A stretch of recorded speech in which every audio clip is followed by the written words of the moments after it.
All right, let's talk about one of the most iconic structures ever built, the pyramid. But hang on, because the one we're diving into today, it's probably not the kind you're thinking of. Not even close. Okay, so let me ask you this. What if I told you that the very first Great Pyramids in the Americas weren't made of stone at all? Yeah, think about it. When you hear pyramid, your mind jumps straight to giant stone blocks, doesn't it? Well, we're going to completely flip that script today.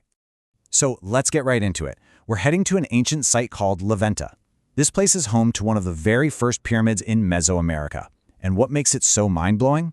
Well, its most incredible feature is that it wasn't built with a single block of stone. Nope, it was built with tons and tons of compacted earth and clay. Okay, so who on earth built this thing? To answer that, we've got to jump in a time machine and go way back. I'm talking long before the Maya, long before the Aztecs. We're going to meet Mesoamerica's mother culture, the incredible pioneering Olmecs. So, the Olmecs. These guys were an incredibly sophisticated and influential civilization. They thrived along the Gulf Coast of Mexico, and you've probably seen their most famous creations, those amazing giant stone heads. But here's the thing, it wasn't just about their art. What was just as important was their incredible ability to organize huge groups of people for massive projects. And right at the heart of the Olmec world was Venta. Now, this was way more than just a village. You gotta understand, it was a deliberately planned, super powerful hub for everything that mattered. Ceremonies, politics, religion, the whole shebang.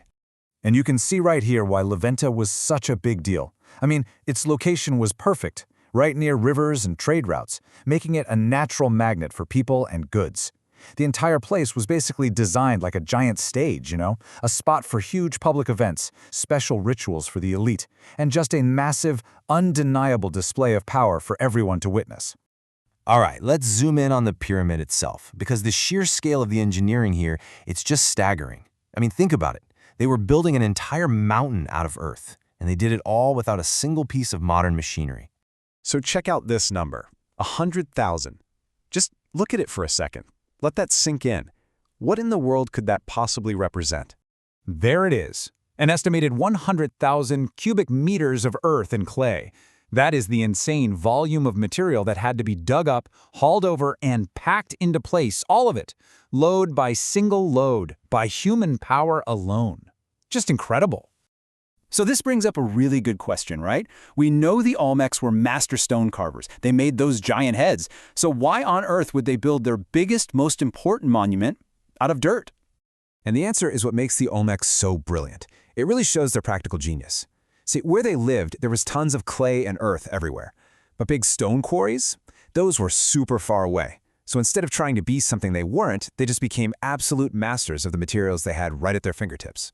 And believe me, this task was monumental. You can kind of break it down into 3 huge steps. First, you've got to gather all this material from the local area.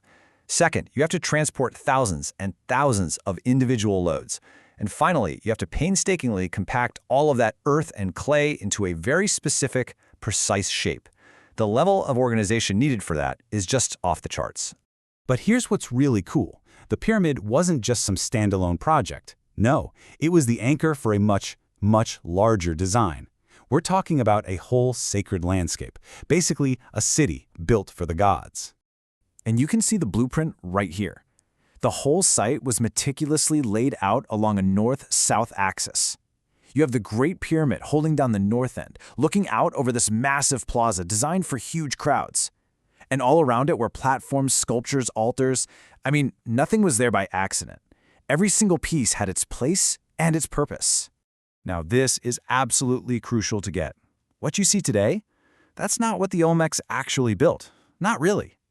Thousands of years of wind and rain have eroded the pyramid, wearing it down into this kind of soft, volcano-like cone. But archaeologists are pretty sure its original shape was much more defined. Think a rectangular platform with stepped sides and these cool inset corners. It was a real piece of intentional architecture. So, okay, let's bring it all together. What's the big takeaway? Why should we care about this giant, ancient mound of dirt today?